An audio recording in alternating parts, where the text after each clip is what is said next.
Oke, pengalaman organisasi. Oke, mungkin di jawabannya itu boleh relate sama apa yang tertera di layar nih, gitu. Dari mungkin majornya, university-nya, ataupun company preferences-nya, gitu. Karena kan kalau pengalaman kerja ataupun organisasi ini kan kita belum tahu nih, apakah si Ani dan Budi ini itu ada pengalaman kerja maupun organisasi, gitu.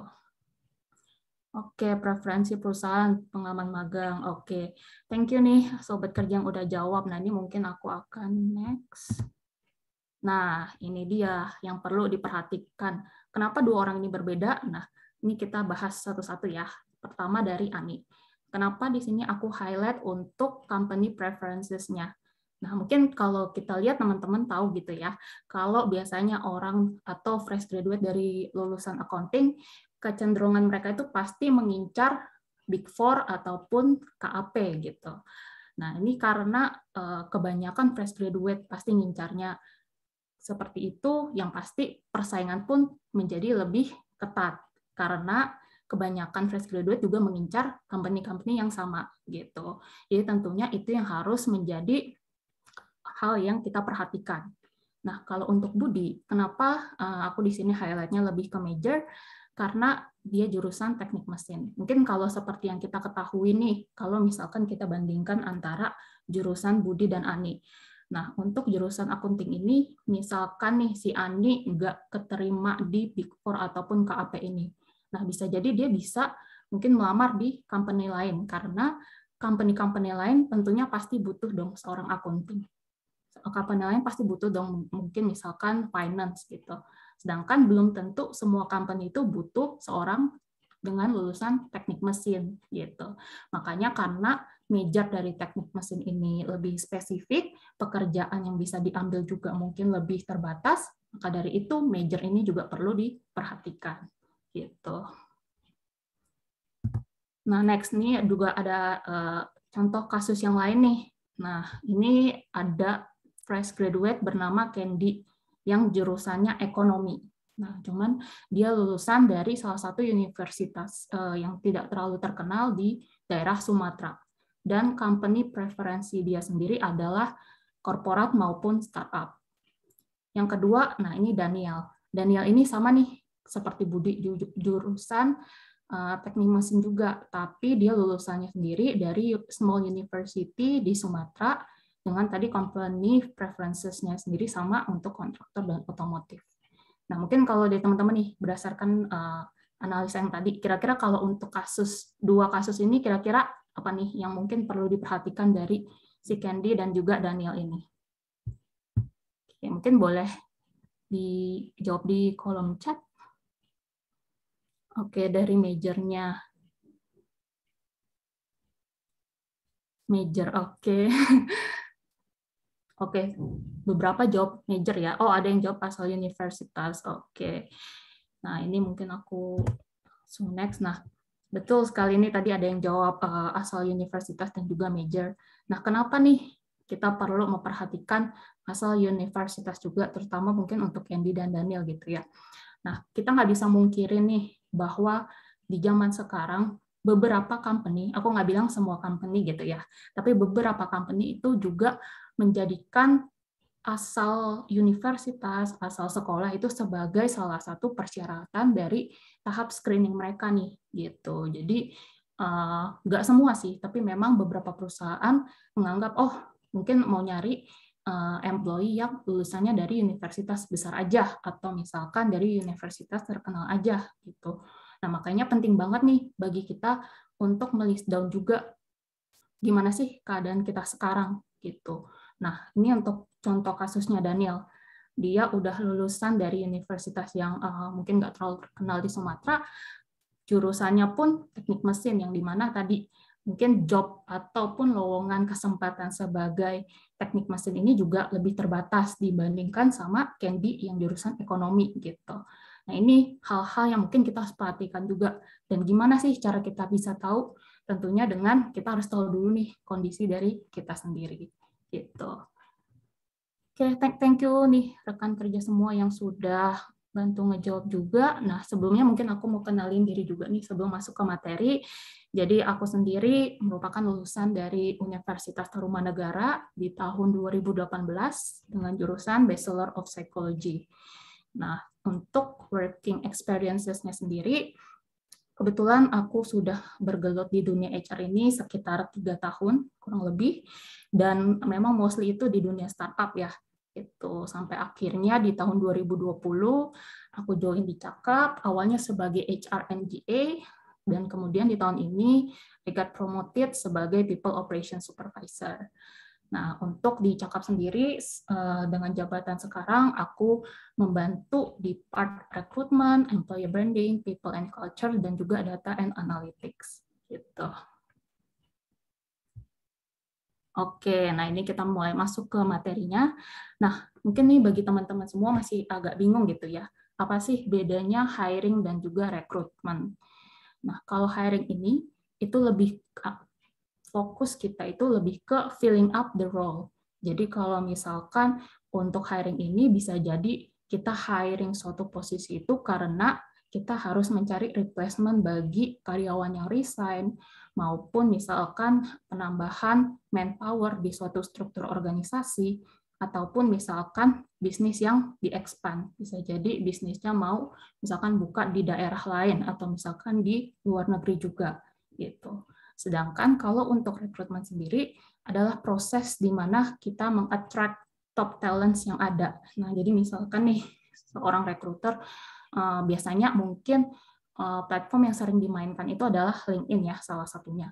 Nah, ketika kita melihat tren di LinkedIn, oh ternyata nih ada talent nih yang kayak outstanding nih. Nah, mungkin recruiter itu akan coba approach ke talent tersebut dan kemudian mencoba memasukkannya ke company untuk tentunya membantu company untuk lebih expand lagi dari bisnis yang sudah ada sekarang. Seperti itu. Nah, ketika udah tahu nih gimana apa bedanya hiring dan recruitment, tentunya ini kita mulai masuk ke topik yang akan aku bahas hari ini, yaitu adalah strategi to get 100% hired. Nah, apa aja nih yang perlu di-prepare? Nah, pertama yang tadi mungkin aku udah sebutin dari studi kasus yang tadi, know your condition. Kenapa sih? Nah, ini adalah apa aja yang mungkin perlu kamu list down dulu nih dari know your condition. Pertama, kita perlu tahu dulu nih, diri kita tuh siapa sih? Apakah misalkan contoh, apakah kita seorang tulang punggung keluarga, apakah kita misalkan nih kondisinya apakah kita masih kuliah ataukah masih sudah lulus seperti itu. Kemudian where are you coming from? Kalian tuh berasal dari mana sih? Itu kalian tinggal di mana? Karena mungkin bisa jadi beberapa perusahaan tuh menganggap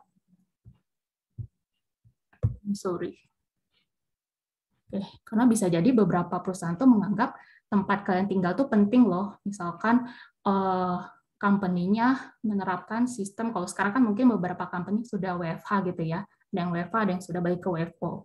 Gitu. Nah, beberapa company kadang melihat lokasi dari si pelamar juga gitu, makanya itu juga perlu di breakdown.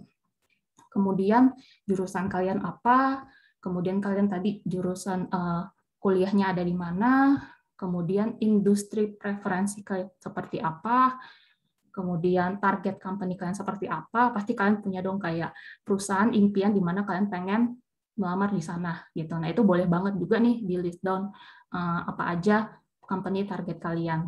Kemudian tentunya apa sih career goal kalian? Kalian tuh pengen menjadi apa sih sebenarnya nantinya mungkin 3 tahun lagi atau 5 tahun lagi seperti itu.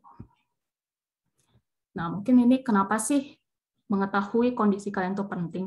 Karena tentunya kita nggak bisa nih mengeneralisir semua keadaan orang-orang gitu. Kayak tadi contoh kasus yang 4 orang yang aku share tadi. Meskipun misalkan tadi si Budi dan juga si Daniel sama nih jurusannya teknik mesin, tapi bahkan mereka sudah beda universitas saja, tantangannya sendiri pun berbeda nih gitu. Makanya penting banget kenapa kita harus tahu kondisi kita sekarang, informasi tentang diri kita sendiri, karena of course yang tahu diri kita sendiri adalah kita sendiri gitu. Jadi temukanlah apa kelebihan kalian, kekuatan kalian, dan juga kelemahan kalian mungkin yang bakal kita pakai sebagai suatu strategi gitu. Next, nah tentunya setelah nih kalian sudah list down kondisi kalian saat ini. Selanjutnya yang perlu kita lakukan, yang pasti riset juga nih, karena kan kita bukan cuma mengetahui tentang diri kita sendiri, tapi kita juga harus tahu tadi target company kita seperti apa dan sebagainya. Nah, ini mungkin salah satu yang beberapa hal yang bisa dilakukan ketika melakukan riset. Seperti gimana sih tren market sekarang gitu. Misalkan contoh di saat pandemik. Nah, kira-kira apa aja sih yang masih naik ketika pandemik ini? Karena kan pasti banyak banget nih industri yang terimpact karena pandemik ini. Tuh. Kemudian tadi target industri condition-nya apakah terimpact, terus kayak mungkin kita juga bisa nih melihat apakah ke depannya, misalkan setahun, 2 tahun lagi, atau bahkan 5 tahun lagi, apakah target industri kamu itu bakal masih bisa berkembang atau masih bisa tahan gitu, ataukah itu cuman mungkin ngetrennya tuh cuman sekarang doang gitu. Nah, ini tuh bisa banget kalian melakukan riset tersebut.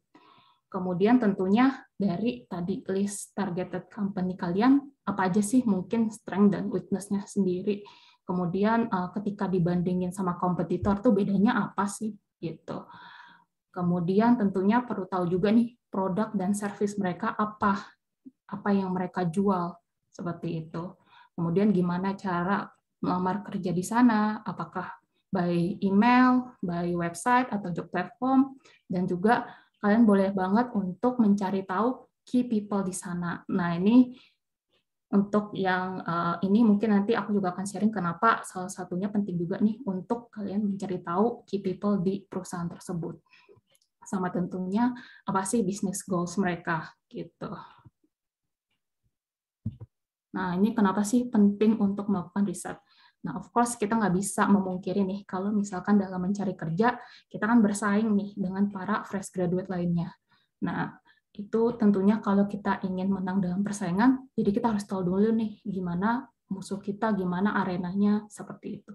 Maka dari itu, perlu melakukan riset seperti ini, dan juga setelahnya akan kita membuat suatu plan. Nah, dengan tadi kalian melakukan riset, kita juga bisa nih mendapatkan mungkin insight ataupun masukan baru untuk ngedefine career goals kalian. Bisa jadi ketika tadi kita sudah punya goal waktu kita menjabarkan di Know Your Condition, ketika melakukan riset, oh ternyata ada peluang yang lebih baik nih di market sekarang. Nah, bisa jadi itu bakal merubah career goals kalian juga. Gitu. Nah, itu kenapa riset ini juga penting. Nah, di bawah ini juga aku ada kasih tips nih. Karena dengan kalian melakukan riset ini, juga akan membantu kalian during the interview session. Nah, ini aku beberapa kali, karena aku juga megang rekrutmen, aku interview kandidat. Nah, ada beberapa kandidat yang suka menanyakan ketika dikasih kesempatan gitu ya, untuk bertanya. Biasanya sih kalau aku ngasih kesempatan di akhir sesi interview. Ada yang nanya kayak, apa sih cakap itu, atau apa sih produk yang dijual oleh cakap, gitu. Nah, ini adalah pertanyaan yang sebenarnya maksudnya bahkan orang awam pun tuh bisa cari gitu ya, misalkan di cakap.com or bahkan googling aja pun bisa nemu gitu. Jadi itu adalah pertanyaan yang sebenarnya agak tabu gitu ya ditanya waktu interview gitu. Karena kelihatan banget nih ternyata kalian mungkin ya misalkan bisa disebabkan berbagai faktor ya, seperti misalkan kalian ngelamar banyak kerjaan, jadinya mungkin kalian lupa nih, oh cakap itu yang mana ya gitu, itu bisa jadi. Nah, cuman ketika kalian mau interview, nah pasti kan ada nih masa-masa, kan nggak mungkin misalkan hari ini ngelamar tiba-tiba interview saat itu juga. Nah, biasanya kan di schedule gitu ya interviewnya kapan. Nah, saat menuju masa itu penting banget nih bagi kalian untuk prepare. Jadi at least pas kalian ingin bertanya juga waktu interview session, pertanyaan kalian pun membuat si rekruternya itu impress gitu. Jangan menanyakan hal yang ya seperti ini gitu. Nah, kemudian kalian juga bisa nih fokus riset kalian ke posisi yang kalian ingin apply gitu. Jadi misalkan kalian apply untuk posisi misalkan bisnis analis gitu ya. Nah, itu ketika kalian fokus di sana, tentunya kan bisnis analis salah satunya adalah menganalisa. Nah, bisa jadi nanti ketika kalian interview, kalian juga bisa nih membawa analisa kalian, misalkan mengenai company yang kalian lamar di trend marketnya. Oh, kayaknya aku melihat cakep nih 3 tahun lagi karena trennya lagi begini-gini, oh 3 tahun lagi nih bisa begini loh. Nah itu tentunya pasti akan membuat recruiter ataupun misalkan user yang interview, oh ternyata nih anak tuh persiapan banget loh, kayak gitu. Itu sih salah satu tipsnya juga. Oke, nah ini untuk third steps-nya sendiri dari aku ada analisa dan planning. Oke, nah ini beberapa orang ya, aku nggak bilang semuanya, tapi beberapa orang tuh kadang ngelamar job itu secara impulsif. Jadi mungkin kayak, tahu gitu ya, mungkin sekarang tuh nyari kerja susah, persaingan juga makin ketat, jadi kadang ngelamar job itu ya udah ngelamar-ngelamar aja, yang penting banyak ngelamar, kesempatan untuk dipanggil pun mungkin jadi lebih banyak gitu. Nah, sedangkan kalau kalian melakukan itu, berarti itu kalian hanya mengandalkan keberuntungan aja gitu sebenarnya. Karena kalian lebih ke quantity over quality gitu. Yang penting banyak, nanti kalau beruntung ya udah kepanggil interview gitu. Nah, sedangkan kalau misalkan tadi kalian melakukan step yang sebelumnya, seperti riset, terus mengetahui juga kondisi kalian seperti apa, dan kalian tahu nih strategi apa yang bisa kalian lakukan, tentunya kalian bisa lebih tahu apa nih strength dan weakness kalian yang bakal bisa dijadikan sebuah strategi gitu. Dan dengan tadi kalian sudah tahu, tentunya kalian bisa juga mempromosikan diri kalian sendiri. Tapi ingat ya, jangan overselling atau jangan overconfident gitu, karena tentunya tetap harus stay humble. Oke, nah ini juga mungkin salah satu yang sering terjadi juga nih. Mungkin beberapa job seekers di sini juga untuk melamar kerja itu lebih mengandalkan ke job platform yang ada, kayak mungkin Jobstreet gitu ya, Jobstreet, Jobs ID dan sebagainya gitu. Nah, sebenarnya itu salah nggak sih? Sebenarnya nggak salah sih, tapi juga sebenarnya nggak sepenuhnya benar sih. Gitu. Karena nih menurut riset BPS per Agustus 2021, job seekers di Indonesia tuh ada sekitar 9,1 juta gitu. Jadi kalau misalnya at least ya, ini perhitungan kasar aja, at least 20% dari mereka itu melamar suatu pekerjaan di job platform yang sama, itu berarti kalian tuh bersaing dengan kira-kira 1,8 juta orang lainnya untuk mendapatkan suatu kerjaan gitu. Nah, itu kan saingannya makin banyak, opportunity mungkin untuk mendapat kesempatan ke next step juga pasti kan yang menjadi semakin lebih sedikit gitu. Jadi ingat juga, karena ketika kita melamar suatu pekerjaan tuh kalian nggak cuman bersaing dengan mungkin fresh graduate lainnya gitu, tapi juga dengan orang-orang yang sudah berpengalaman. Karena bisa jadi ketika recruiter misalkan membuat suatu posisi yang mungkin kadang di requirement tuh tulisannya kayak fresh graduate, oke gitu ya. Misalkan pengalaman yang nggak, misalkan less than one year itu boleh. Nah, tapi tentunya biasanya recruiter pasti cenderung lebih oke dengan mungkin orang-orang yang lebih punya pengalaman gitu. Makanya itu penting banget. Oke, nah ini mungkin tips dari aku juga nih mengenai masalah yang tadi gitu ya. Nah, kalian juga bisa nih bertanya kepada teman kalian atau misalkan kenalan kalian untuk merekomendasikan kalian ke tempat mereka saat ini bekerja gitu. Jadi lebih ke internal recommendation dari teman. Gitu. Nah, kemudian atau kalian juga bisa nih approach langsung kepada rekruternya ataupun key person dari targeted company kalian, misalkan melalui LinkedIn gitu.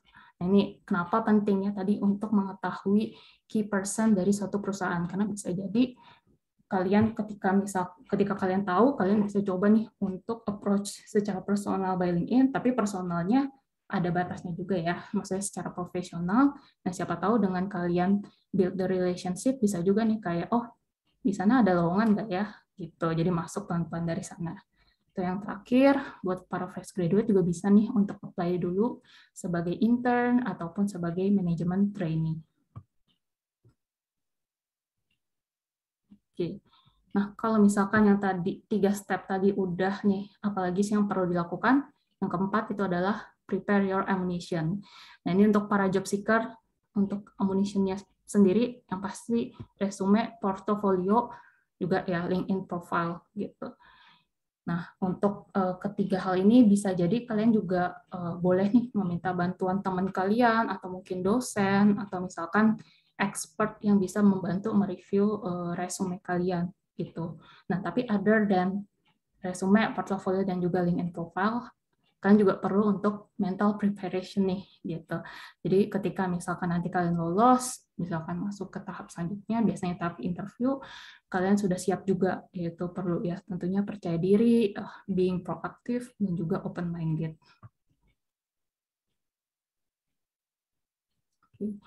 Nah, ini tips dari aku juga untuk prepare your ammunition ini, yaitu adalah kalian bisa ngupdate resume kalian berdasarkan job yang kalian lamar. Nah, ini mungkin penting juga nih bagi teman-teman, terutama mungkin teman-teman yang sangat aktif gitu ya, mungkin ngikutin organisasi, atau misalkan teman-teman yang udah punya pengalaman kerja tuh banyak banget, itu CV-nya tuh mungkin bisa berlembar-lembar gitu ya. Nah, ini perlu diketahui juga ketika misalkan seorang recruiter melakukan screening gitu ya, dari misalkan CV yang melamar itu kan biasanya banyak banget nih yang masuk ke job platform maupun misalkan email recruiter. Nah, pasti untuk screening, recruiter itu mungkin cuma spend semenit ataupun 2 menit untuk ngebaca tuh resume gitu. Jadi kalau misalkan kalian masukinnya banyak banget tuh nggak salah. Cuman tentunya kalau terlalu banyak, ya bisa jadi nggak kebaca semua oleh si recruiternya gitu. Jadi untuk teman-teman yang mungkin punya pengalamannya banyak dan mungkin berbeda-beda, bisa fokusin nih masukin pengalaman yang berhubungan dengan posisi yang kalian lamar di resume kalian gitu. Jadi tujuannya juga ketika si recruiter ngebaca resumenya juga dapat nih, oh pengalaman si fresh graduate di posisi yang dilamar ini pas nih dengan yang dibaca gitu. Sama yang satu lagi ini juga ada personal branding through LinkedIn. Nah, ini juga LinkedIn tuh mungkin belum semua orang gitu ya tahu pentingnya personal branding melalui LinkedIn. Mungkin teman-teman di sini juga ada yang memakai LinkedIn tuh cuman buat mungkin mencari kerja aja atau misalkan mencari informasi seputar lowongan kerja gitu. Tapi mungkin teman-teman semua bisa juga nih, apalagi mungkin bagi mahasiswa sekarang gitu ya yang masih belajar ataupun fresh graduate gitu, bisa mulai juga nih untuk personal branding dari LinkedIn. Mungkin bisa mulai dari misalkan menulis artikel atau misalkan cerita gitu, tapi storytelling dan sebagainya. Dari situ bisa recruiter juga bisa ngeliat nih, oh ini anak ternyata aktif loh, atau misalkan oh ternyata nih anak kreatif loh gitu. Nah, tentunya setelah sudah siap nih semuanya tadi, analisa udah, terus amunisi sudah di-prepare, next step selanjutnya adalah attract the recruiter ataupun user. Nah, apa sih attract the recruiter atau user ini? Nah, mungkin tadi aku udah info juga kalau seorang recruiter itu kadang biasa bisa ngelihat berbagai ratus resume nih tiap hari. Jadi kalau misalkan kalian ingin tentunya dilirik oleh si recruiter, ya perlu catch their attention gitu. Nah, gimana sih caranya? Nah, bisa jadi mencari cara lain nih untuk apply. Karena tadi ketika misalkan nge-apply-nya cuma di job platform, ya saingannya juga banyak gitu. Atau misalkan by email, yang masuk juga emailnya bisa jadi banyak gitu. Jadi bisa coba cari cara untuk melamar dengan cara yang berbeda. Terus yang kedua juga bisa nih dengan cara membuat resume yang kreatif. Jadi kalian juga bisa, mungkin bagi teman-teman yang belum punya pengalaman gitu ya, belum punya pengalaman organisasi, ataupun mungkin belum punya pengalaman kerja, kalian juga bisa nih mungkin membuat surat lamaran yang kreatif gitu. Jadi bisa menunjukin kayak passion kalian maupun ide kalian, seperti itu. Nah, ini juga ada tips dari aku juga nih untuk attracting the recruiter ataupun user. Nah, kalian juga bisa nih dengan cara tadi approach mereka dari LinkedIn, bisa jadi misalkan ke recruiter gitu ya, bisa jadi minta tolong mereka nih buat review resume gitu, itu juga bisa. Atau misalkan cara lainnya, misalkan user ataupun recruiternya itu menjadi speaker di suatu webinar.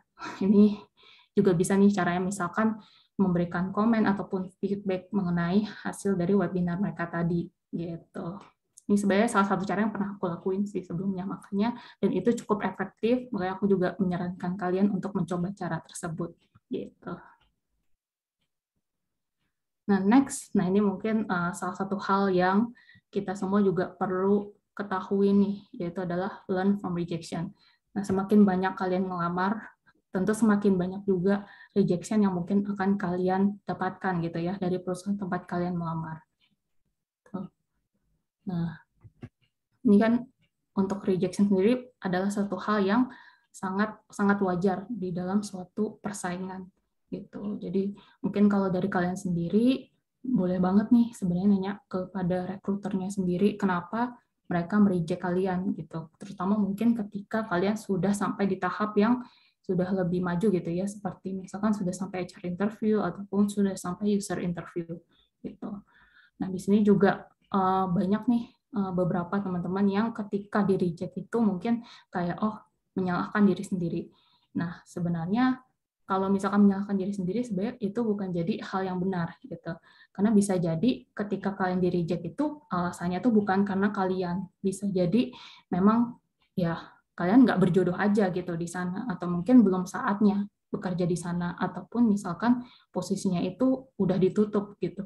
Jadi sebenarnya belum tentu salah kalian gitu. Jadi tentunya dari rejection ini belajarlah gitu apa yang bisa kalian dapatkan, kenapa makanya kalian boleh nanya nih kepada rekruternya kenapa, dan dari apabila si rekruternya mau sharing ya berarti belajar dari alasan tersebut gitu. Nah ini ketika kalian misalkan nggak dapat informasi nih, misalkan digantung ya atau di ghosting nih dari rekruternya, kalian boleh banget nih follow up kayak, oh boleh tahu nggak nih next step-nya seperti apa gitu. Itu feel free banget sih untuk follow up kepada recruiter mengenai aplikasi kalian gitu. Tapi ini boleh di make sure juga ya dengan recruiternya apakah memang akan dikasih tahu apabila lolos maupun tidak lolos, atau misalkan kalau nggak dikasih tahu ya nggak lolos gitu. Ini bisa ditanyakan juga waktu sesi HR interview. Dan tentunya ketika misalkan dikasih tahu gitu ya dapat rejection letter, tentunya kita tetap perlu stay humble ataupun rendah hati. Karena yang tadi aku mention, bisa jadi seorang recruiter nge-reject kandidat itu bukan karena si kandidatnya yang jelek, tapi bisa jadi posisinya lagi tutup nih, atau misalkan lagi restrukturisasi organisasi. Nah, itu kan salah satu beberapa faktor yang bisa menjadi alasan kenapa akhirnya mereject seorang kandidat gitu. Jadi kalau misalkan kalian tetap mengkeep nih a good relationship sama rekruternya, nah bisa jadi ketika mereka akhirnya rehire lagi atau reopen lagi untuk posisinya, kalian akan dikontak lagi nih untuk coba apply ataupun lanjut ke tahapan selanjutnya gitu.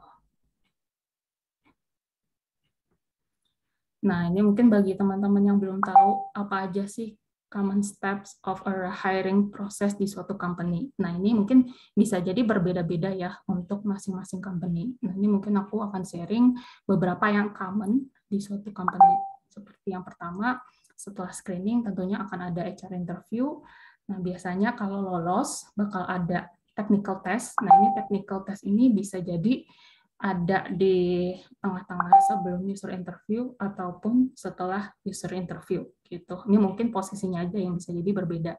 Kemudian biasanya setelah technical test bakal ketemu user untuk user interview, dan biasa kalau lolos mungkin akan offering baru onboarding gitu. Nah, ini mungkin aku juga pengen ngasih tahu kalian nih, apa aja sih yang perlu kalian ketahui mengenai sebuah interview. Ini bisa juga untuk HR maupun user interview ya. Jadi kalau misalkan ketika interview baik HR maupun user, feel free nih kalian untuk menanyakan apapun pertanyaan yang pengen kalian ketahui tentang suatu company gitu. Kenapa? Karena ketika sebenarnya nih ya, ketika sesi interview, sebenarnya nggak cuma kita nih rekruter yang menilai kalian, apakah misalkan kalian cocok nih untuk posisinya, atau misalkan apakah kita mau hire kalian. Nah, tapi sebenarnya kalian juga nih assessing the company, apakah kalian pengen nih kerja di company ini, apakah orang-orang kayak gini nih tempat kalian tuh pengen bertumbuh bareng, pengen kerja bareng nanti ke depannya. Apakah misalkan kalau udah user interview gitu ya, apakah user kayak gini gitu loh yang aku pengen kerja bareng nantinya. Apakah mungkin misalkan aku tuh bisa berkembang bareng dengan tim ini gitu. Jadi ini tuh adalah two ways of assessment session sebenarnya. Jadi nggak apa ya, mungkin grogi ya nggak masalah gitu. Tapi kalau misalkan kalian juga perlu tahu nih, kalau sebenarnya kalian juga assessing the company, bukan cuma recruiter ataupun user yang assessing the kandidat gitu. Yang kedua tentunya perlu untuk stay percaya diri, speak clearly, kemudian maintain the eye contact. Nah ini mungkin bagi teman-teman yang mungkin belum biasa gitu ya, mungkin bagi fresh graduate ataupun mahasiswa yang belum biasa ikut interview session, itu mungkin masih gugup atau bagaimana. Nah itu kalian perlu belajar juga nih untuk melatih kepercayaan diri kalian gitu. Karena kalau misalkan nih kalian meragukan diri kalian sendiri ataupun misalkan ketika diminta perkenalan ragu-ragu atau kayak nggak percaya diri gitu ya. Nah, gimana kalian bisa meyakinkan recruiter ataupun user untuk nge-hire kalian gitu. Gimana kita bisa percaya sama kalian kalau kalian nggak percaya sama diri kalian sendiri gitu. Nah, ini makanya penting banget nih untuk be confident, speak clearly, dan juga maintain eye contact untuk menunjukkan bahwa oh kalian tuh percaya diri loh gitu. Sama yang ketiga itu adalah make a strong first impression.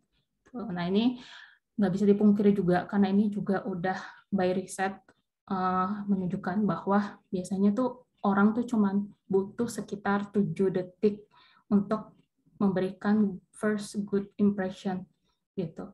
Nah, jadi penting banget nih bagi kalian semua, terutama mungkin yang during the interview session, untuk kalau bisa datang pagian, misalkan dari sesi interviewnya jam 11, mungkin boleh datang 11 kurang 5 atau 11 kurang 10. Terus ketika misalkan recruiternya ataupun user sudah join, boleh banget untuk menyapa duluan gitu, nggak perlu nunggu si recruiter ataupun usernya nyapa dulu, dan juga tentunya smile. Nah, ketika kalian seperti itu, kalian akan terlihat lebih atraktif nih, oh, ini orang percaya diri banget nih. Jadi kelihatan banget kesiapan kalian dalam mengikuti interview. Nah, ketika sudah ada good impression seperti itu, nah biasanya orang cenderung untuk pasti lebih nyaman nih, recruiter ataupun user biasanya juga lebih nyaman untuk melakukan interview ke kandidatnya gitu. Ini mungkin bahasa-bahasa tubuh ya yang mungkin yang menjadi salah satu faktor juga untuk meyakinkan seorang recruiter ataupun user itu. Oke, nah itu sih mungkin kurang lebih mengenai tips dari aku, strategi gimana to get 100% hire. Mungkin bagi teman-teman yang ada question, feel free juga ya untuk tanya ke aku. Oke, nah ini mungkin juga bagi teman-teman yang mau keep in touch with me, juga bisa untuk email aku maupun LinkedIn aku di LinkedIn ini. Oke, mungkin aku balikin lagi ke Gabriela. Oke, terima kasih Kak Valeria untuk pemaparan materinya yang sangat-sangat berguna banget nih buat kita semua sobat kerja. Aku lihat-lihat di sini antusias sobat kerja gila banget nih Kak, udah masuk banyak banget nih pertanyaan buat Kak Valeria. Coba ya aku bantu buat panggilin aja nih untuk sobat kerjanya biar sobat kerja bisa bacain pertanyaannya langsung supaya kita lebih tektokannya lebih enak. Nah, untuk sobat-sobat kerja lainnya yang masih punya pertanyaan tapi belum keluar nih pertanyaannya, boleh langsung banget ditanyain ya ke Kak Valeria, mumpung ada kesempatannya loh sekarang. Nah, sekarang aku buat manggilin sobat kerja aja dulu ya untuk open cam dan nanyain pertanyaannya secara langsung. Oke, dimulai dari Kak yang username-nya Telur Naga nih. Boleh banget nih, Kak. Dipersilakan untuk menanyakan pertanyaannya secara langsung ke Kak Valeria.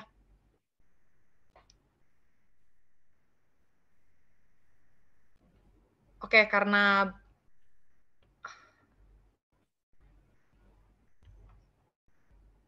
halo, apa suara saya terdengar? Ya, aku bisa Terdengar. dengar. Oke. Iya, untuk Kak Telur Naga bisa apa namanya, unmute dan menanyakan. Kalau misalkan belum, kita bisa lanjut ke pertanyaan berikutnya. Nanti mungkin bakal aku bacain aja ya, Kak. Nah, untuk Kak Matilda, Aku bacain aja. Izin bertanya, Kak, untuk fresh graduate yang tidak punya pengalaman kerja dan organisasi, bagaimana cara membuat perusahaan tertarik dengan kita? Dan kelebihan atau skill apa saja yang membuat perusahaan tertarik dan mempertimbangkan CV kita? Terima kasih, Kak. Oke, berarti ini kasusnya fresh graduate yang nggak punya pengalaman organisasi ya, dan juga pengalaman kerja sebelumnya. Oke, nah tadi mungkin sempat aku share juga di topik sebelumnya, ketika misalkan bagi teman-teman yang nggak ada pengalaman sebelumnya sama sekali nih, baik organisasi maupun kerja, ketika membuat CV, bisa membuat surat lamaran yang kreatif gitu. Bisa jadi ketika kalian passionate kepada sesuatu, boleh banget nih diceritain kenapa sih, misalkan kalian suka banget, misalkan kalian mau ngelamar sebagai desainer gitu ya, dan jurusannya itu misalkan DKV. Nah itu boleh banget nih, kenapa kalian suka desain, kenapa kalian mungkin ingin melamar di perusahaan tersebut, seperti itu. Kemudian juga boleh menyertakan portofolio kalian, mungkin dari kuliah sudah membuat beberapa assignment dari university, juga boleh disertakan di situ, gitu. Itu sih. Oke, terima kasih, Kak. Apakah jawaban dari Kak Valeria sudah menjawab? Kak Matilda boleh tulis di kolom chat ya. Lalu lanjut nih ke pertanyaan berikutnya dari Kak Sarita. Kak, kalau misalkan saya ingin apply sebagai admin atau finance, misalkan tapi di CV saya juga memasukkan keterampilan seperti Corel Draw, Photoshop untuk menambah keterampilan yang bisa dilakukan. Apakah harus yang relevan saja yang ditulis dalam CV? Terima kasih, Kak.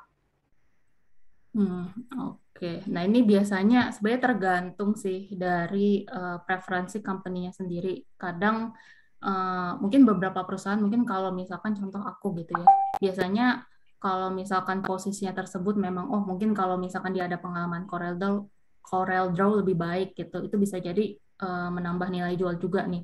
Tapi kalau misalkan nggak ada, tapi misalkan pengalaman kamu juga nggak terlalu banyak, misalkan nggak ada pengalaman kerja ya, ataupun pengalaman organisasi nih, seperti yang tadi sebelumnya. Nah, itu juga bisa dimasukin nih, jadi menambah nilai jual kamu juga. Oh, ternyata nih orang meskipun misalkan nggak ada pengalaman kerja ataupun organisasi, ternyata dia bisa Corel Draw juga nih, ataupun Photoshop, misalkan, apalagi misalkan ngambil sertifikasi, ataupun misalkan belajar otodidak gitu. Berarti kelihatan orangnya tuh, oh suka belajar hal baru nih yang mungkin di luar dari jurusan dia gitu. Jadi kalau menurut aku nggak apa-apa sih dimasukin kalau misalkan uh, pengalaman kamu belum ada gitu ya. Tapi kalau tadi mungkin kebanyakan gitu, nah itu bisa jadi nggak usah dimasukin aja, karena kalau nggak nanti jadi kebanyakan, terus nanti recruiternya ketika screening malah jadi nggak fokus gitu. Itu sih saran dari aku. Oke, gimana nih Kak Sarita? Menjawab nggak pertanyaan, jawaban dari Kak Valerianya? Oke, kalau gitu sekarang kita lanjut ya Kak ke pertanyaan selanjutnya. Tadi sih sebenarnya aku udah minta buat Kak Amalia untuk langsung unmute aja dan menanyakan langsung nih. Tapi coba, oke, HP aku lagi nggak bisa on cam, nggak apa-apa.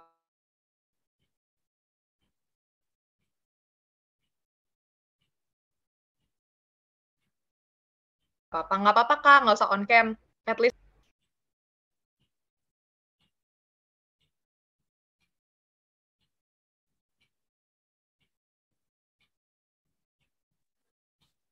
Halo.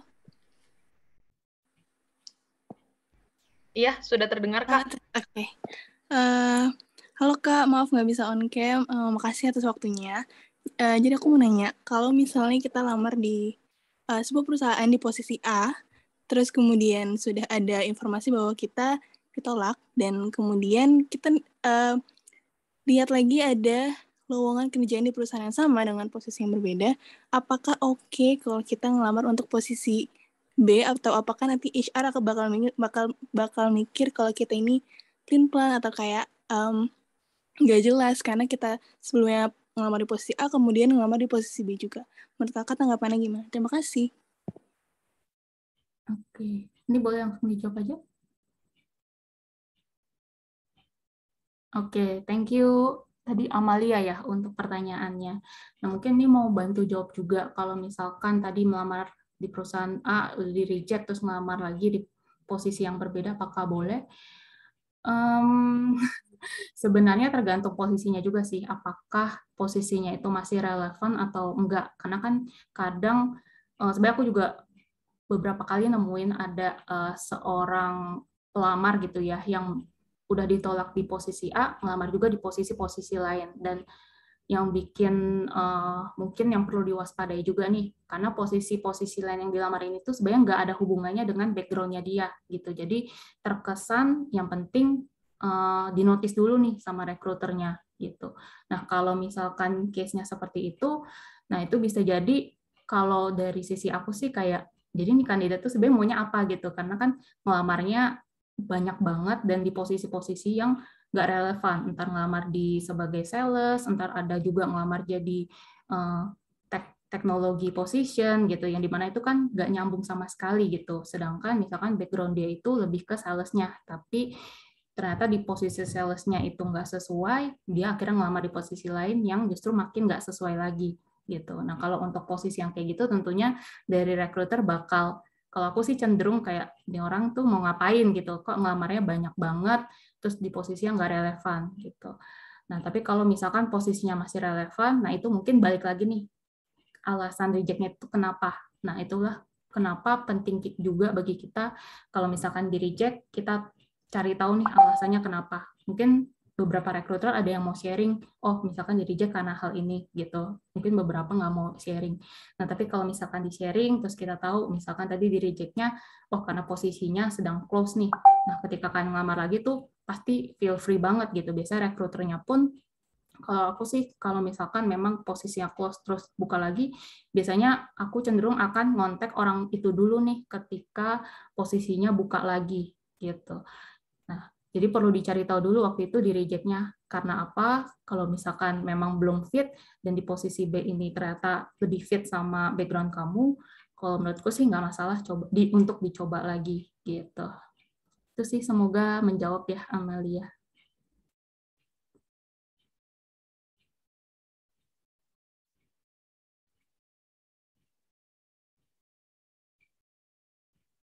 Oh, Gabrielnya masih di mute. Oh iya, maaf Kak, maaf ya. Oh ya, tadi untuk Kak Novi, aku sempat minta dia untuk unmute, tapi ternyata katanya lagi nggak bisa nih, jadi aku bacain aja ya. Nah, Kak Novi ini nanya, katanya, Kak, aku mau nanya, kan ketika interview biasanya ditanyakan, jelaskan tentang diri kamu. Nah, ketika kita menjelaskan, tentu kita ingin terlihat percaya diri dan tentunya kita menjelaskan tentang kelebihan yang kita punya. Yang ingin saya tanyakan adalah bagaimana caranya agar kita tetap percaya diri dan bisa menjelaskan kelebihan kita namun tidak terkesan menyombongkan diri ke HR-nya. Oke. Nah ini thank you banget untuk pertanyaannya Novi. Nah ini kalau misalkan gimana sih cara terlihat percaya diri? Tadi aku mungkin udah sempat share ya tipsnya.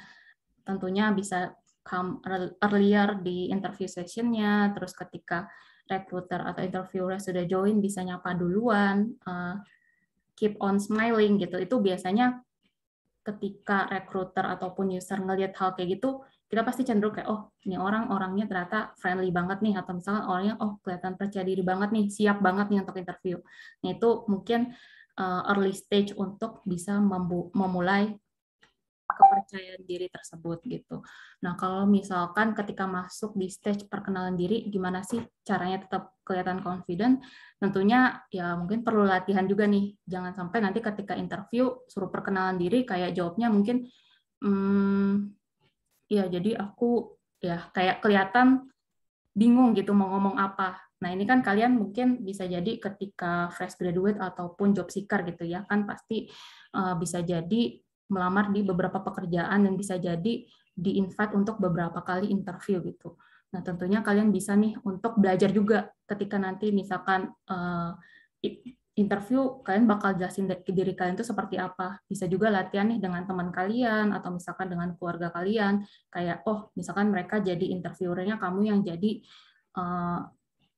kandidatnya gitu. Jadi nanti bisa coba latihan interview dulu. Jadi ketika nanti kalian siap, nanti ditanya sama recruiter juga kayak, oh udah biasa gitu. Itu sih mungkin salah satu yang bisa aku sharing. Sama kalau misalkan tuh nggak terkesan sombong, itu biasanya cara kalian menjelaskan sih. Gitu. Mungkin dilihat dari tone-nya juga ya, kayak kalian ngejelasin mungkin suaranya jangan terlalu yang keras, terus juga ngomongnya mungkin jangan terlalu cepat, kayak gitu. Itu sih mungkin kurang lebih dari aku. Oke, aku lanjut ya Kak ke pertanyaan dari Kak Matilda Teoria. Izin bertanya Kak, untuk fresh graduate yang tidak punya pengalaman kerja dan organisasi, bagaimana cara membuat perusahaan tertarik dengan kita? Dan kelebihan atau skill apa saja yang membuat perusahaan tertarik dan mempertimbangkan CV kita? Terima kasih Kak. Oke, ini sepertinya tadi sudah sempat ditanya pertanyaannya dan Oke, nah, mungkin menjawab pertanyaan yang kelebihan atau skill apa aja yang membuat perusahaan tertarik dan mempertimbangkan CV kita. Sebenarnya kalau skill itu kan karena biasanya tergantung sih sama posisi yang dilamar tuh apa gitu. Misalkan kalian melamar untuk posisi yang teknologi ataupun misalkan dibandingkan sama melamar posisi yang lebih ke frontliner, misalkan kayak sales, customer service, atau misalkan posisi-posisi yang mungkin berinteraksi sama external parties. Nah, itu bisa jadi skill-nya kan berbeda gitu. Kalau misalkan untuk yang tech, misalkan kalian introvert atau misalkan kalian lebih suka mungkin bahasanya lebih kaku gitu ya, itu biasanya recruiter tuh lebih nggak masalah. Tapi kalau misalkan tadi buat posisi yang lebih ke frontliner, sales, customer service dan sebagainya, tentunya recruiter pasti lebih ke nyari orang yang humble, kelihatan friendly, terus komunikasinya lancar, percaya diri dan sebagainya gitu. Jadi tergantung juga nih sama posisi yang kalian lamar itu posisi apa, dan tentunya biasanya nggak cuma di-put aja nih di dalam CV, tapi ketika interview perlu diperlihatkan juga skill tersebut gitu. Itu sih mungkin untuk jawabannya. Oke, selanjutnya ada pertanyaan dari Kak Muhammad Rinaldi. Mungkin Kak Muhammad Rinaldi bisa langsung on cam dan unmute untuk menanyakan pertanyaannya secara langsung.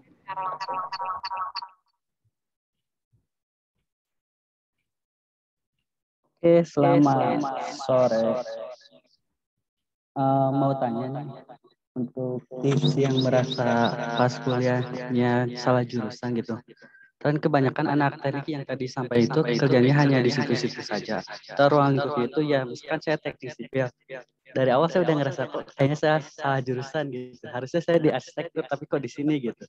Nah, mungkin pas berjalannya waktu, apalagi sekarang kan saya udah lulus dan insya Allah tanggal 25 ini baru mau wisuda. Pas saya mencoba melamar kerja kok kebanyakan di jurusan lain gitu. Sementara untuk di perteknik sipilan itu sendiri hanya terbatas. Jadi tips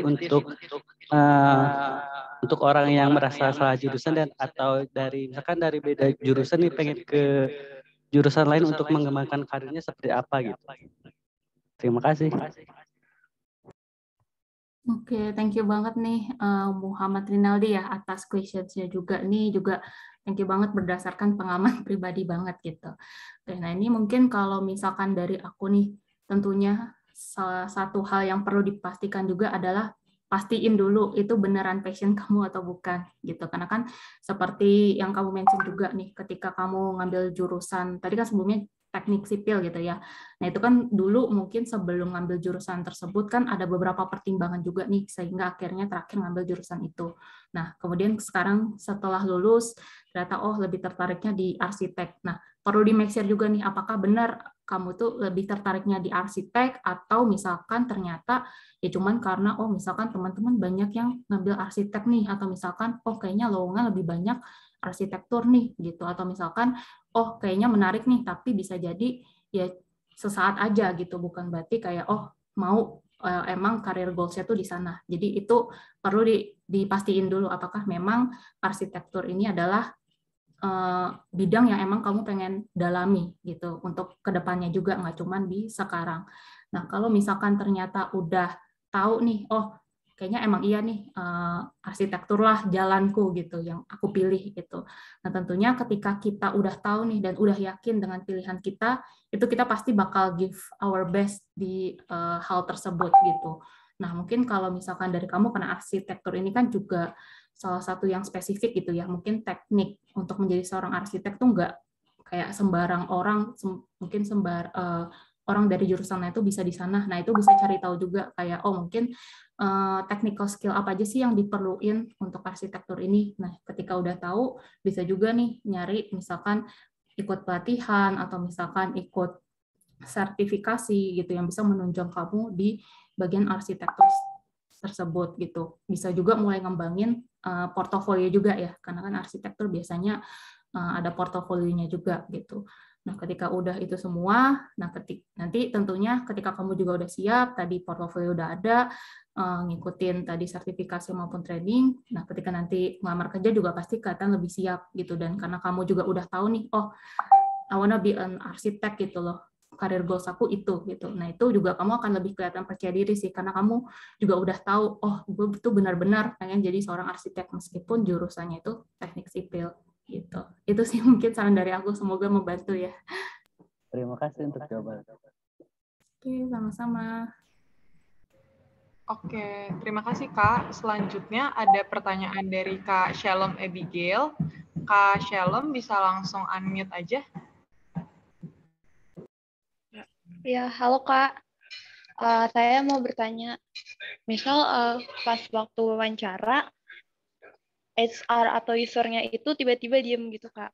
Kitanya itu ikut diem aja sampai nunggu HR atau usernya ngomong lagi, atau kita ajak ngomong aja atau nanya gitu. Boleh nggak Kak? Terima kasih. Oke, thank you banget Shalom atas pertanyaannya. Ini boleh tahu, maksudnya ini offline atau online interview? Online. Oh, oke. Kalau gitu. Mungkin kalau online, ini pertama perlu make sure juga apakah jaringannya kenapa-napa gitu ya. Karena biasanya kalau online interview, jaringan tuh jadi salah satu faktor juga nih yang kadang kalau jaringannya jelek, jadinya tiba-tiba nge-freeze gitu. Nah ini perlu di make sure juga itu putus-putus karena jaringan atau memang karena dianya diem gitu. Tapi kalau misalkan ternyata bukan karena jaringan gitu ya, ternyata memang usernya atau HR-nya itu yang diem gitu.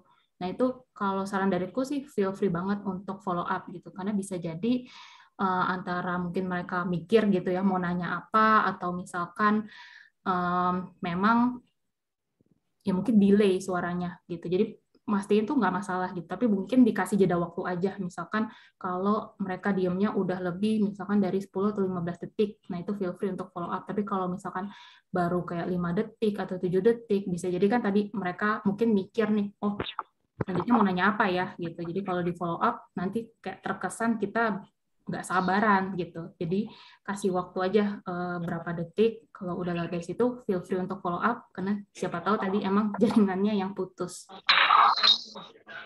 Itu sih mungkin, semoga menjawab pertanyaannya. Oke. Kak, ada pertanyaan yang langsung direct message ke aku nih, orangnya minta tolong untuk dibacain. Ini dari Kak Muhammad. Pertanyaannya itu, menurut Kakak, apa sih contoh kelemahan yang dapat dijadikan strategi untuk diri kita sendiri? Oke. Thank you banget nih. Ini tadi dari siapa? Muhammad ya? Oke. Oke, thank you banget nih Muhammad atas question-nya juga. Nah ini sebenarnya adalah banyak banget nih sebenarnya yang sekarang udah menerapkan hal ini, tapi bisa jadi strategi juga. Salah satunya contoh nih, ketika beberapa interviewer mungkin ada nanya ya, kayak tolong sebutkan 3 kelebihan maupun 3 kekurangan kalian gitu. Nah, gimana sih cara supaya kekurangan tuh nggak terlihat sebagai suatu kekurangan gitu ya? Kalian bisa menyebutkan juga ketika kalian tahu nih kekurangan kalian apa, tentunya kalian juga bisa sebutin nih kayak apa sih yang akan kalian lakukan untuk menanggulangi kekurangan tersebut sehingga nantinya kekurangan tersebut tuh nggak jadi beban bagi company gitu. Karena kan ketika kita interview yang pastinya kan kita mempromosikan diri kita gitu ya.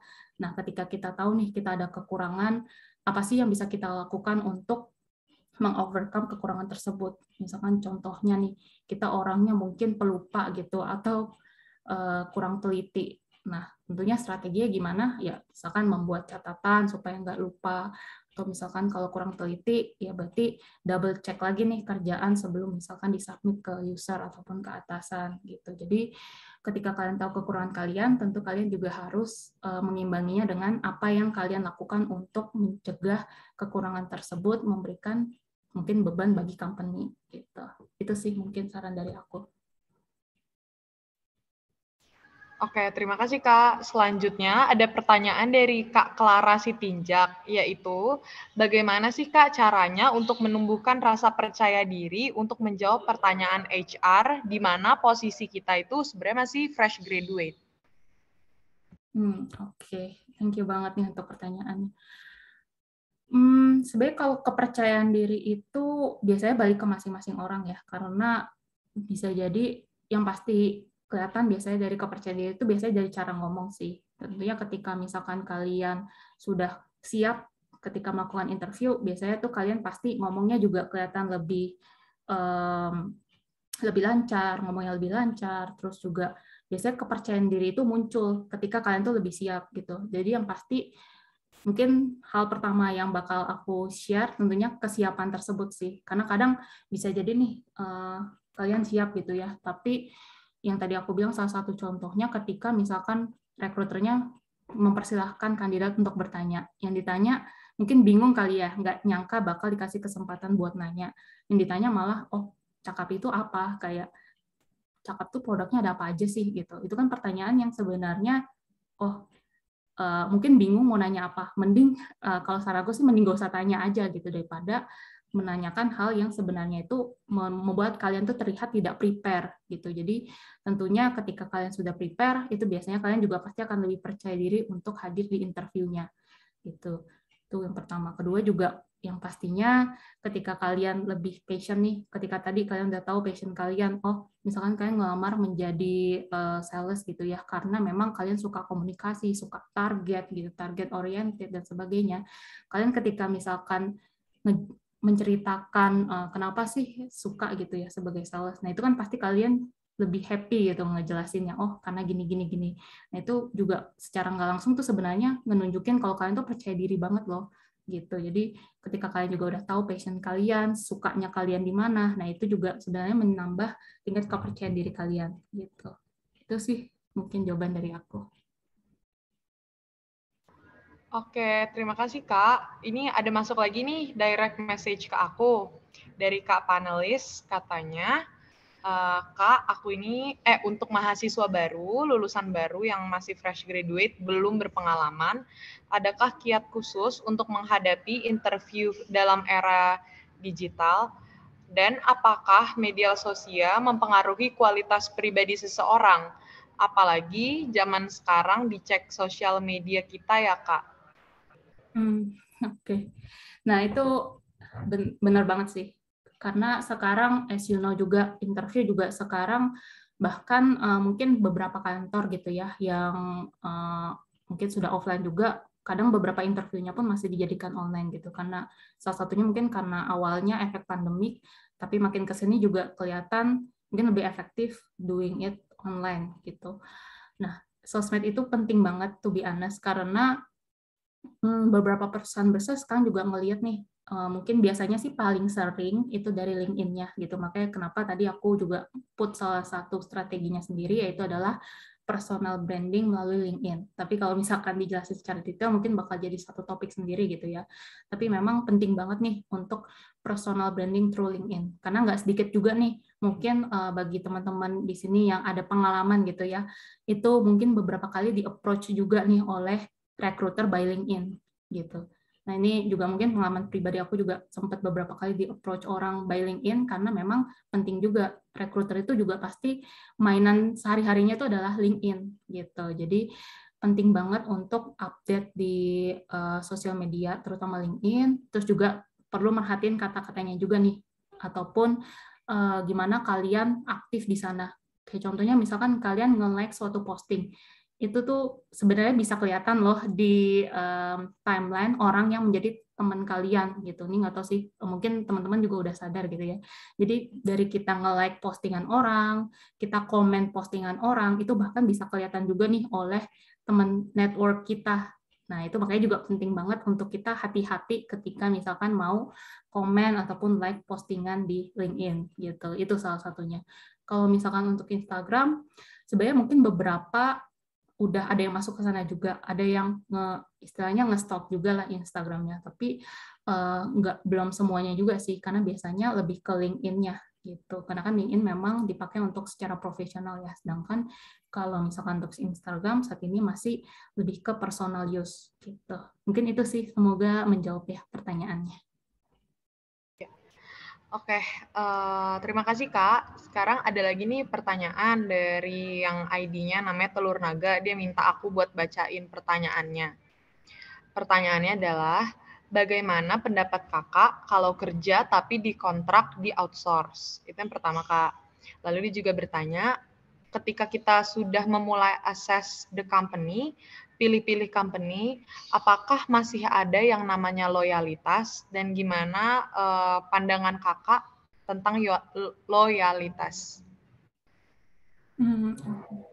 Sorry, pertanyaan pertama tadi apa ya? Yang pertama, bagaimana pendapat Kakak kalau kerja tetapi dikontrak di outsource? Oh, oke.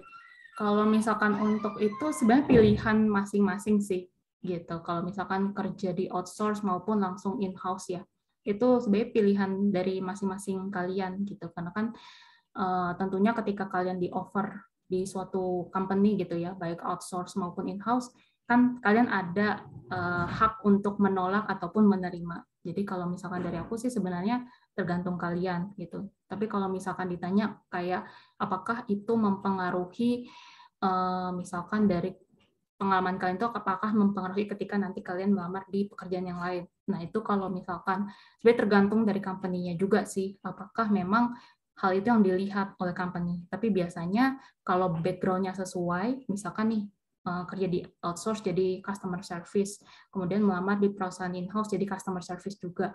Nah, itu bisa, kalau untuk aku sih itu nggak jadi masalah gitu, karena kan masih relate juga nih dengan perusahaannya, dan biasanya outsource pun setauku biasanya lebih challenging gitu ya kerja di sana. Jadi bahkan ketika melamar di in-house bisa jadi poin plus juga nih, karena mungkin nih orang karena kerja di outsource udah biasa kerja dengan challenge yang tinggi gitu. Jadi itu kalau dari aku sih nggak ada masalah ya, dan ketika kalian memutuskan untuk ngambil, yaitu balik lagi ke kalian masing-masing gitu. Terus terkait tadi loyalitas kenapa ya kalau gitu?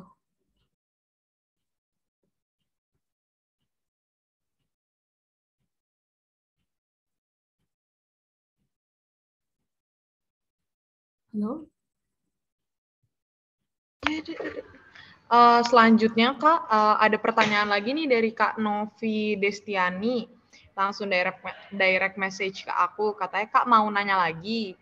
Apa yang mesti kita lakukan ketika kita nggak bisa menjawab pertanyaan HR atau jawaban kita sangat singkat atau benar-benar udah stuck nggak tahu lagi mau jawab gimana?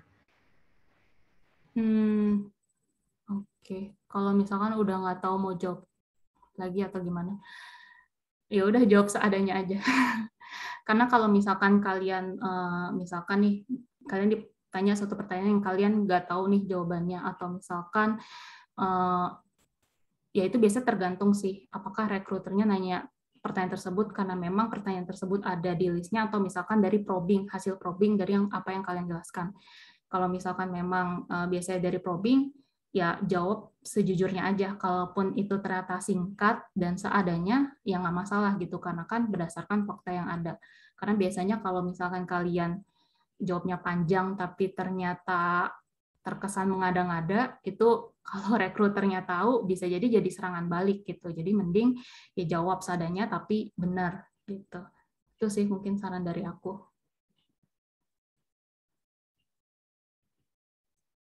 Oke, terima kasih Kak. Itu pertanyaannya. Tadi belum ada pertanyaan baru yang masuk sih sebenarnya. Kira-kira dari Sobat Kerja ada yang masih mau bertanya lagi? Boleh bertanya lagi? Oke, boleh. Mau tanya, kan kemarin kita ada sesi seperti tes kepribadian seperti asesmen ya. Apa fungsi asesmen saat kegiatan setelah wawancara? Kan di situ ada tes minat, tes kepribadian, kepemimpinan, tes gaya kerja, entrepreneur, dan lainnya gitu. Itu yang dibutuhkan dari perusahaan itu seperti apa gitu. Misalkan kan ada orang dari tes minat atau bakat itu menampilkan orang ini introvert nih, orang ini ekstrovert nih. Jadi yang dibutuhkan perusahaan itu seperti apa gitu. Terima kasih. Kayaknya aku langsung jawab aja ya. Thank you untuk pertanyaannya juga. Oke, nah mungkin pertama menjawab kenapa, apa sih pentingnya tadi ya tes kepribadian itu. Tentunya penting karena biasanya kita bakal ngelihat nih hasil dari tes kepribadian tersebut kecocokannya dengan posisi yang dilamar. Mungkin tadi salah satu contohnya seperti yang aku mention, misalkan kalau misalkan kandidat tersebut melamar di posisi frontliner gitu ya, tentunya biasanya recruiter akan cenderung nyari orang yang lebih ekstrovert gitu. Jadi itu salah satu filternya juga bisa dari tes kepribadian tersebut. Nah, tapi bisa juga tes kepribadian tersebut adalah dijadikan landasannya nih gitu. Karena biasanya tergantung company sih, tapi kalau misalkan contohnya di companyku itu bisa tes dulu baru interview. Nah, biasanya dari interview pun dipastikan apakah karena kan tes kepribadian ini belum tentu 100% benar gitu ya. Kadang bisa jadi hasilnya itu tergantung dari kondisi kita saat itu. Bisa jadi kondisi saat kita hari ini misalkan lagi baik, ya hasilnya bisa jadi baik. Tapi besok misalkan hasilnya lagi kita mungkin lagi bad mood atau misalnya lagi ada masalah, bisa jadi hasil tes kepribadian itu berbeda. Gitu. Maka dari itu biasanya kita validasi para rekruter itu saat interview gitu. Nah itu jadi apa sih landasan kita juga gitu ketika interview, kita memastikan oh misalkan di hasil tesnya begini loh, oh ketika interview benar nggak sih kandidatnya tuh begini gitu. Jadi bisa dilihat dari situ juga. Itu sih mungkin, semoga menjawab pertanyaannya. Terima kasih. Sama-sama. Nah, oke. Sekarang sebelum kita masuk ke sesi foto, ada pertanyaan terakhir nih, Kak, yang masuk ke DM aku. Kak, dari Kak Cherish nanya, apa aja sih pertanyaan yang wajib ditanyain kandidat ke recruiter di saat sesi wawancara? Kan biasa dikasih waktu untuk bertanya. Gitu. Oh, oke. Misal, oke. Contoh pertanyaannya ya.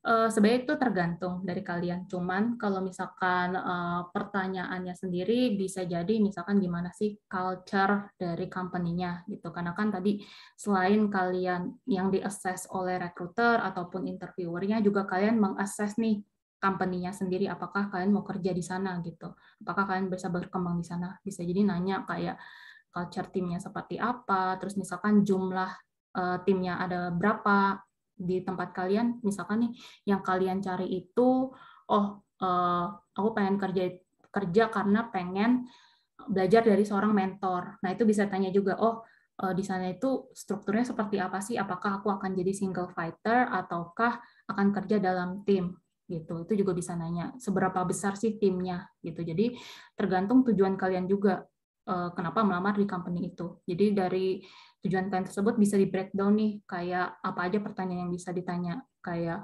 misalkan dari bisnis goal-nya sendiri seperti apa ke depannya gitu. Jadi kalian kan juga bisa menimbang-nimbang nih, oh kira-kira nih company siap nggak ya dengan market trend yang mungkin tadi kalian udah riset, oh strategi bisnis perusahaannya tuh ternyata begini nih, oh kalau kayak gini nih kayaknya mungkin bisa jadi nggak bakal bertahan di tahun depan. Oh, jadi kan kalian juga bisa pertimbangin juga, oh mungkin kayaknya nggak dulu deh, atau gimana gitu. Jadi dari riset kalian, dari tujuan kalian ngelamar, itu semuanya sebenarnya bisa dijadiin list pertanyaan juga untuk si interviewer ataupun rekruternya gitu.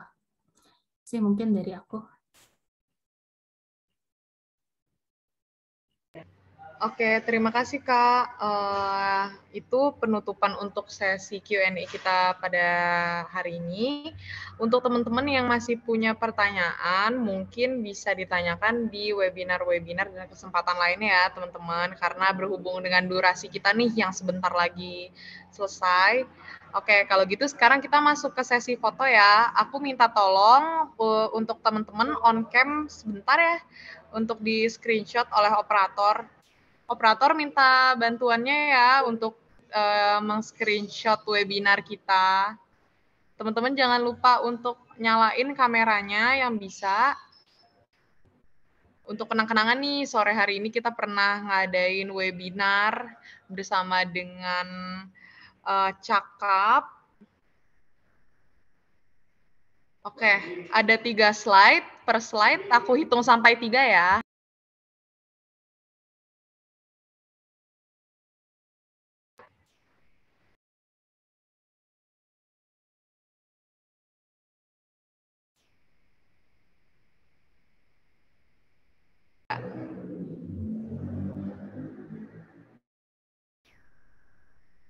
Oke, itu untuk slide pertama. Slide kedua, boleh operator lanjut ke slide kedua. Ayo yang slide kedua. 1, 2, 3. Nah, udah. Sekarang kita lanjut ke slide ketiga ya. 1, 2, 3. Oke, terima kasih untuk teman-teman yang udah on cam. Makasih juga untuk operator. Nah, sekarang kita masuk nih. Setelah aku analisa, aku udah punya nama pemenangnya, sobat kerja yang aktif pertanyaannya dan yang menurutku kayaknya cocok nih dia untuk jadi pemenang. Nah, setelah meninjau, pemenang dari sesi karir klinik adalah Kak Novi Destiani. Nah, untuk Kak Novi Destiani, nanti boleh langsung DM ke Instagram Job2Go ya, Kak, dan sertakan bukti screenshot mengikuti webinar pada sore hari ini. Oke, sekarang kita langsung masuk ke sesi berpisah nih, teman-teman. Terima kasih untuk Kak Valeria dan Cakap yang sudah mau menyempatkan waktunya membagi ilmu bersama kita semua, dan juga terima kasih untuk sobat kerja yang mau menyempatkan waktunya belajar bareng-bareng dan mau mengikuti acara ini dengan baik. Oke, sekiranya kita selalu sehat dan sukses selalu. Terima kasih sobat kerja.